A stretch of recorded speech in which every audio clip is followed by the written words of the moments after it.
Before you guys watch this video, please head over to the Teespring link in the description. You guys will be brought into my limited edition Behr shirt. It's only available until October 10th, and all the proceeds and profits that the shirt makes will be put into a large pot for a Cintiq tablet. It's one of the most high quality and expensive tablets on the market. Once you purchase the shirt, you'll be entered in the big running for it. So of course, guys, if you can afford it, please purchase this. Its shipping is international, and it's one of the most high quality shirts that I can offer for you guys. Please enjoy the video, and I'll see you guys later on. Peace out. Fuck it.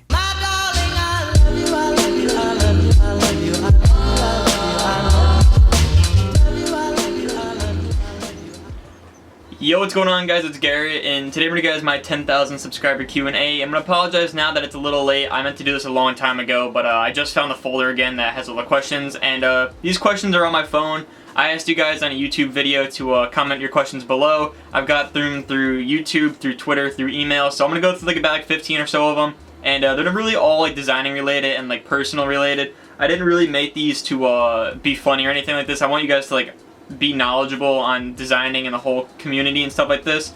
So to get right into it, Betty Gaming asks, do you use Twitter to get customers or some other website?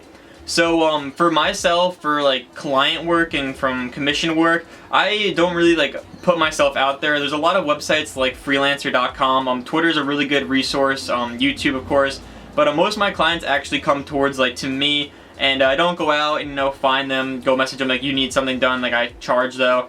They usually all come to me. Twitter's a really big kind of company and a website that helps me get customers at least. People will message me through my DMs, that's why they're always open, through email. Most of it's actually through email, like my big businesses that I work for is always through email. They like being very professional in how they work. So most of my customers definitely come through at least my email. Twitter is a big help, but freelancer.com will always get you clients, Dribbble, Behance. If you guys are very professional and you guys know what you're doing, you're not going to have any problem with getting customers. So the second question is by Grat.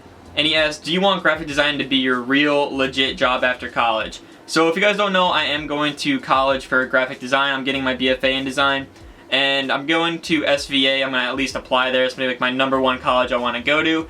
So after college, I'm hoping I get a agency job. I don't want to be a freelancer all my life, because once you guys get to a certain point, you need to start like saving your money. If you guys work for like an agency, you guys will get Social Security or 401k. All that kind of stuff will be built up inside of your stuff. But definitely designing would be my #1 take on a job after college. If I can't get a designing job, hopefully that YouTube will still be working out for me. I do really well on YouTube for myself. But definitely designing will be my #1 job take if I can get out of college freshly, work for an agency, a company like Pixar, DreamWorks, anything like that would be totally fine. I would have no problem. So for the third question, we have Isaac Rags, and he asks, do you earn money enough for a living by designing only? And this is going to speak for the whole design community in all, and at least for myself and for designers that are like at, let's say, like 10K, 20K, 30K. And personally, we do not make enough money to live on our own. We can make enough money to barely pay rent for an apartment per month, and let's say we want to live in like Oklahoma, or let's just use like a very I don't want to call it a poor place, but like a place that you don't have to pay a lot for rent. Like if you go to the city, it's like $3,000 for rent a month, but like Oklahoma or Georgia, it's probably like $1,500 to $1,000. But we probably make enough money a month to just like pay for rent, depending on who we are, how much we charge for designs. Our self-fies definitely do a lot. Our websites, our businesses, they always help commission work and help get us paid revenue. But personally, I don't make enough money. You can make enough money. There's professional freelancers out there. There's a typographer designer that charges $10,000 for a one-word typography, and he gets clients like every day. Like he's making money. He's doing very well for himself. But you can make enough money to live on your own by designing only. But of course, I would definitely resort to websites, to self-fies, to any kind of thing, like YouTube channels, speed arts. Anything that you guys can to get money from that, definitely worth looking out into. So I'm Mojo asks, can you see yourself reaching 100K by next year? And I didn't even think I'd hit like 10K by this year. I'm still in shock that 10,000 people have subscribed to me. It's not like I make anything too special. I help you guys like design. I help you guys learn something that I was never taught. But 100K by next year is probably not realistic. I'm going for around 20 to 25K for next year, and I'm really trying to bump out through like the 20Ks until I get to college. upload consistently through college. I'm going to try my best. You know, I'm going to have job works, I'm going to have homework, I'm going to have classwork, everything like that's going to be piled on top of me. Of course, if I can get 3 uploads a week, that'd be amazing. And I'm really trying to get like 100K by like when I get out of college. That's going to be like 3 or 4 years from now. So definitely not by next year. There's no way, unless I get a huge shout out from like someone with like 2 million. There's probably no way that I ever get past 100K within the next 3 years. So Starful Arts asks, what's your mentality to have being a graphic designer? So the mentality to have while being a graphic designer, is that the way you wanted to word it? You really gotta like put yourself out there. You can't follow the bandwagon. You can't do what other people are doing. If you guys look into the most popular designers on Behance, you guys can see that there's specific styles that they work onto. And for example, there's gonna be like social media designers, illustrators, and then let's just say motion design. There's 3 different styles, so you can't like copy all 3 of them. You need to like put your mind to it, be the best at one, and you can't really relate on other people. You can't go on someone's Behance and be like, shout me out, or you can't go on someone's YouTube channel and be like, subscribe to me, shout me out, and stuff like that, because that's not going to really do anything. And the mentality to have while being a graphic designer is definitely put yourself forward. You need to do what you want to do, and definitely for your work and all. If you're not happy with the results that you're getting, then change something. And it doesn't matter if your friend thinks your work is very crappy or not the best. It doesn't really matter what he thinks at all. You know, you should really follow yourself and be what you want to be. At least, like, if you're sending someone your portfolio asking for opinions and they say that it's like crap, don't even listen to them, honestly, because half the time they're just being naive, and they just are being mean just because they have something going on with them or their portfolio is not as good. And if that makes sense to you guys, I hope it does. But basically, you want to do what you want to do. You want to follow your own rules, and if you believe in yourself, if you have, let's just say, a goal, set that goal, go conquer it, and just do you. And if you're happy with your work, that's all that matters. So for the next question, Anatomy Design asked, will you make a GFX pack anytime? So this actually had 13 likes on it, and I don't know why, but I've made packs in the past. I've made my exclusive pack, which was 3 years ago, has over 15,000 downloads on it. It's like an insane amount. I went on MediaFire a couple days ago to check it out, and I was just like, damn. But basically, a design pack, I always make them for you guys, like my lighting packs, my stock packs, and stuff like this. But a very big paid pack, I probably won't get around to until I start getting more into photography and everything like that. A huge part of packs is making your own things and having your own things a part of it. If you go out and Google or stock packs or video blocks and just go download stuff off of that, it's not going to work out too well for you. So for GFX packs, you know, I'm thinking about it. I might make a very clean 2D pack, but in all, like, I'm still like stuck on everything like that. So with the next question, Cheethan KVS asks, which are the best schools to learn designing and motion graphics and stuff?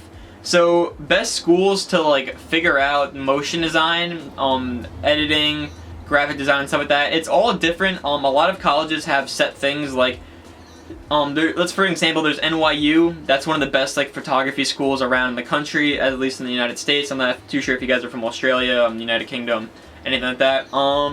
But like this doesn't really matter. You can put like all the schools on a top 5 list. Like Yale, the Art Institute is amazing for fine arts. If you guys are going into drawing and stuff like that, Yale is probably one of the best things. There's RISD, which is the Rhode Island School of Design. SVA, which is School of Visual Arts, which is where I'm going to be attending. NYU, the list can go on. SCAD. SCAD is a really awesome school. It offers everything from motion design to graphic design to advertising, branding, typography lessons. You guys can go on. And there's also, I can't think of the name right now, but there's a school in Florida. I don't even remember the name of it. But basically, it's a really big school. It's a trade school. So, you know, stuff like that you guys like have to always look into. So for best schools, you really have to put it down to what you want to do. Every school has their own style. Pratt is different from SVA. NYU is different from SCAD. RISD is different from Parsons. Like, it goes on from the list of how schools work. So it's really up to you and the style that you want to attend. And if you want to go to a big city, a rural area, and stuff like that. So with the next question, we have Buddha Plays. He says, congrats on 10,000 subscribers. I've been watching you for a while now. My question is, how did you get into graphic design? So thank you so much for 10,000 subscribers for all of you guys. I'm gonna say thank you to him as well for saying it. But thank you all for 10,000 subscribers. I want to put that out first. But how did I get into graphic design? Well, if you guys don't know, you guys can see in the background right there, there's these bibs and these hoodies hanging up on my wall. I was a national skier. I was ranked 6th in the nation for my age group, and I was probably one of the best skiers in my area, if not the best. And the reason why I can't ski anymore is I tore my knee. I tore my MCL and LCL at my last competition before nationals, so that put me in a setback for a whole year. And then the next year after that, I broke my shoulder blade and separated my shoulder. I landed right here and it just dropped my whole shoulder, probably a good 2 inches. My shoulder blade was protruding out my back. It was really, really bad. So after that, I kind of sat down. I realized that I can't do skiing anymore and that I need to do something else that I can actually do without breaking my leg or breaking my shoulder or breaking my neck. So I picked up graphic design. I was always a very good artist. I'm one of the best probably artists in my school right now, and I always was a very good fine arts and traditional. I wasn't too good at painting, but graphic design, computer art,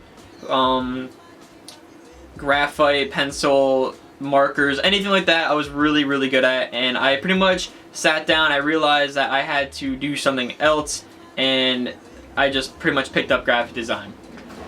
So Grat asks, what are you planning on majoring in college? So college is a huge thing for me. I'm gonna sit up real quick. College is a huge thing for me because I'm really going not to learn anything. I'm a very good graphic designer and all. I'm a very good kid. I know my knowledge with Photoshop, InDesign, Illustrator, every Adobe suite almost. And my major in college is going to be BFA in design. It's going to be mostly graphic design. I really want to go out and pursue that. And the reason why I'm going to college actually is to get my degree so I can apply for those big agency jobs. If you guys ever go on Freelancer or Job Hunters and stuff like that, they always ask for at least 4 years to 6 years in graphic design knowledge and a BFA in design or a BFA in this and that. So it's always a big thing for me at least to, at least get my degree and stuff like that. So Dylan Roach asks, how far do you plan on taking design? An example, joining a firm, agency, creating your own business, etc. So for graphic design, I personally want to take it as far as getting my agency job, and I'm fine working at a desk with my computers and stuff like that. If I'm happy where I am, then that's totally fine. But what I really want to do is create my own business to help you guys. I want to be able to upload packs, weekly, monthly, stuff like that. Upload my YouTube videos, help you guys learn. Because honestly, if you guys don't have someone teaching you how to use Photoshop correctly, you're not going to ever go anywhere in the Photoshop scene, or at least the graphic design scene. And I'm going to be doing this my whole life, hopefully. If not, I'm going to be an architectural design person, or I'm going to go to school for mathematics, something like that. But creating my own business would probably be the top thing that I want to do. Of course, I have BehrDesign. Of course, this is my business. But basically, I want to just keep going with this as far as I can, and hopefully I'm going to be able to go to college, get my degree, work an agency job for about 5 to 10 years. Maybe my YouTube will blow up to 1 million plus subscribers, and whatever life takes me, basically. So T-Silv Gaming asks, what's your dream company or brand to work for? And this can go a lot of different ways. My dream company to work for is definitely Louis Vuitton, and the reason because that is I'm spoiled in a way that I'm very materialistic with the things I have. My parents are antique dealers, so I'm very fortunate enough to be surrounded by the things that I am. But definitely Louis Vuitton. I really love the clean, sleek everything about that. The monogram logo, the colors that they use, everything looks really, really nice. And of course, it's always nice to flex on some people with some Louis Vuitton stuff. But that's my dream company to work for. If not, I can't get Louis Vuitton. I don't really expect myself to ever make it that far. Probably Ralph Lauren or Tommy Hilfiger or Calvin Klein. Anything a big company that's like that. But definitely the ideal company. But for a brand, as in clothing brand, as I said before, those companies or brands, I really I want to work for a clothing line and advertisement design that way. I don't really want to work for Time Magazine or Vogue Magazine or Razor, Elgato. I don't really want to work for those kind of companies. I want to do my own thing, and I want to work for one of those big brand companies. So for the next question, we have Aries Design, Is a drawing tablet necessary, and if I get one, what are the advantages? So a graphic design tablet is necessary in a way of illustration. If you guys are doing advertisement design or branding, a graphic design tablet isn't really necessarily useful unless you're, of course, you're doing mascot logos that you want to draw the whole logo out. And I do a lot of my drawing on paper and pencil and stuff like that, and it's a hassle. I'm actually investing in an iPad Pro soon, but necessarily speaking, a graphic design tablet can be necessary if you want to put yourself out there and make it a lot more intriguing. And it's really up to personal preference on how everything works. It's not really like, oh, I need to get this. It's like, oh, it'd be nice to have. It's kind of a nice like extension on your thing. But if you get one, the advantages are it's a cleaner work, a lot easier to use. Sometimes you get like hassles and stuff like that, like it doesn't work too properly. But it's a lot. Like, you guys can do like illustrations, drawings, literally anything with the thing. So if you guys want to do anything like that, I would start off with a smaller one like the Continuous Draw, and then work to the Pro, Cintiq, or an iPad Pro or a Surface Pro, anything like that. So the next question is from XIQzo. Who is your favorite designer? So my favorite designer personally, I don't really have one. Angelo, or Angel, however you want to call him, he's a really good designer. He makes a lot of like advertisement stuff for like Adidas and stuff like that. Icy Bomb is really insane. Musketon is insane illustrator. You know, I watch his video sometimes and it blows my mind. Dace Dixon. There's like a big variety of people that I really enjoy watching, but in all, I don't have like a favorite designer. I'm not really too much of a kid that's like, I love this designer, now I'm gonna follow him when I'm older. But like basically, I have like a variety of like different styles that I enjoy. Everyone that streams on the Adobe Twitch, if you guys are really interested in watching Twitch streams, everyone that streams on Adobe is really amazing. You know, I have nothing bad to say about them. They're extremely good. And, you know, it's really amazing on how things, you know, work out well. So that's going to be it for this 10K Q&A. Overall, I hope you guys enjoyed. I'm sorry that I forgot, and I'm sorry that I'm, like, dressed like a hobo. I literally just got out of the shower. You can see my hair. But, a lot of hair for a boy. But basically, I'm going to apologize now that I did this really late. I didn't mean to do it so late. I meant to do it a lot earlier, but I got really held up with some things. And overall, I hope you guys enjoyed the 10K Q&A. If you guys have any other questions or comments or concerns, let me know in my emails or my Twitter or anything like that. And that's basically going to be it. If you guys are interested in getting my limited edition BehrDesign shirt, there's going to be a little thing on the screen right now. Click on that or go to the description, click on it. It's a Teespring. It's only available for 21 days when this video goes live. And basically, you guys can get your own BehrDesign t-shirt. All the profits and proceeds and stuff like that are going straight into a pot for a giveaway for a Cintiq tablet. And it's going to be my big banger for like $1,500 or like $20,000 or I don't know. I'm doing something big for you guys whenever I can. So I hope you guys enjoyed. If you did, leave a thumbs up. And if you guys like these kind of videos, like seeing how ugly I look, then let me know in the comments below. And other than that, I'll see you guys later on. Peace out.